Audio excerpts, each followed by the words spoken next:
Hi guys, I am back with a video and a little bit of a funny voice. We're finally on a half-term holiday.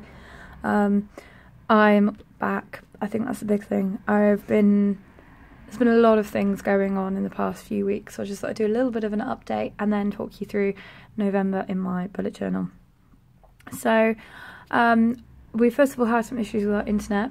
That meant the internet was really slow. It took 2 days for, I think, my last video to upload, and it got even slower after that, which was causing all sorts of problems with pretty much every device we had in the house. Then we started having the work done on our bathroom, so our bathroom desperately needed updating and fixing in many ways, so we've had the whole thing redone. We opted to cut the cost, go have everything stripped out, including the toilet. We said, don't worry about plumbing it back in and out every day. We'll just stay somewhere else, thinking it would be, 10 days, 2 weeks maybe.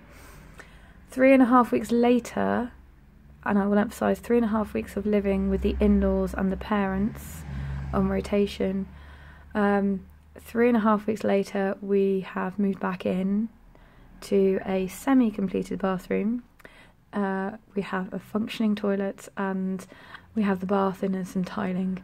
It's just been one problem after another and has just driven me and my husband bananas. And then we get onto this, which, yeah, it's 2 great big bits of metal on this. I've been diagnosed with something called de Quervain's, which affects this part of your wrist and hand, and can then have knock-on implications to this joint and this joint, which when you're very dominantly right-handed causes a lot of problems. So planning has been a challenge. I'm still not completely up to filming a full planning session, and while I'm going to show you a very simple November setup, it's taken me a very long time to do it because I have to do things in small bursts. So the knock-on implication of this, other than the fact that I'm right-handed and can't do a lot, is things like the fact that I have to change all my writing implements and just make huge adjustments to the way I do things. Excuse me. So it's going to be a long process. At the moment, I'm still kind of recovering from steroid injections, and the advice was to have this braced up for anywhere between a week and 6 weeks, depending on which guidance you go with. So that was fun, although the cool thing is that this is referred to in my medical notes as a gauntlet, which I think is really quite cool. Anyway, on to the important thing of planning. So I'm sure most of you are here for that reason alone. I am starting a new bullet journal for November. For October, the way I've managed to plan is through my bullet journal, pretty much only my bullet journal in very simple short bursts. Everything's gone in there. It's taken a beating because it's a soft bound B5 notebook, so I've gone back to hard bound. This is a Dingbats Earth Collection notebook, which I have talked about in more than one video on my channel, so I'm not going to talk about the details too much. I'm just going to dive in and show you my setup. Now, you will see here this is a future log page. I have done no setup on this as my new bullet journal. I've just set up November so I can start making plans as and when I can.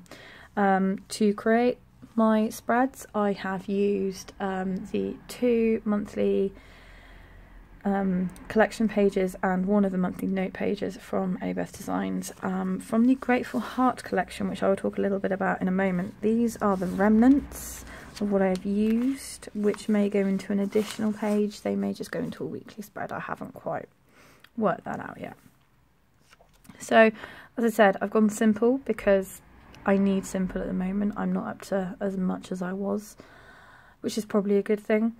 And it's taken me quite a long time to achieve these things anyway. So, it's different, and I'm still a bit hesitant about it all.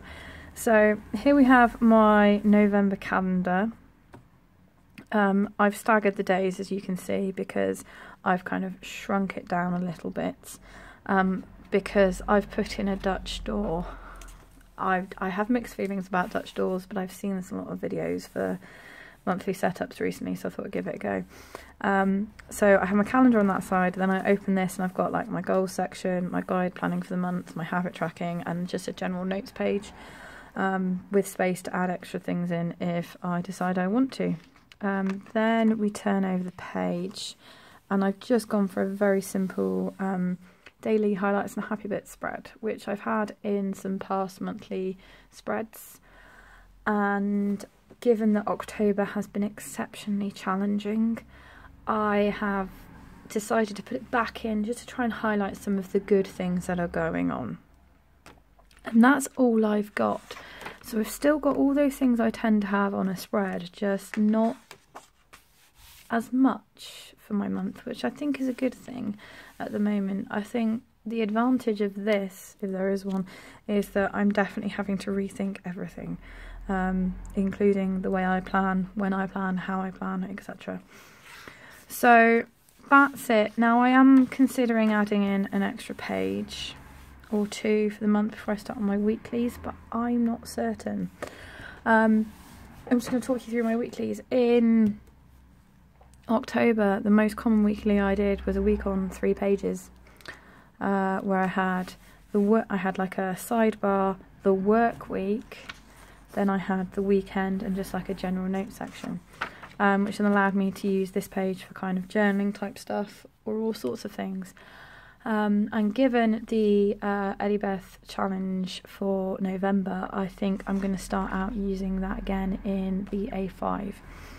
I have a little less space than I did, but I think it will work really well. So the change in the challenge is that it's not necessarily going to be photo based. Now it can still be, if you can think of things, but the theme of it is around gratitude.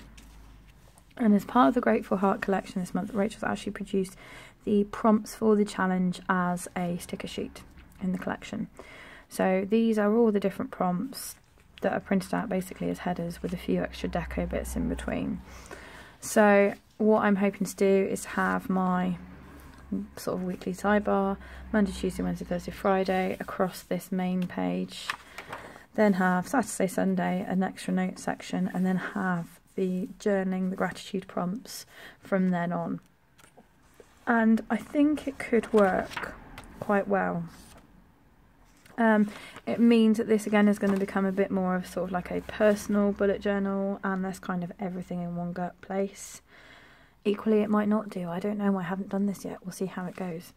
But I just thought it might be helpful to kind of see how I've set up my month in a simpler way, still using the full monthly pages from the collections, and also just to kind of let you know that I'm still here somewhere, honest.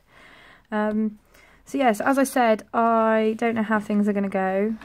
It might be that I do a little bit of blogging about my planning routine over the next few weeks, just while I'm still adjusting to this thing. It could be that we go for a few more flip through videos. I will try and do a bit of both if I can, because I know people have missed my videos. I've had some lovely supportive comments and people going, I'm sorry it's really selfish, but I really want another video. I know you're going through a tough time. Which is lovely. I do appreciate that people watch them and enjoy them.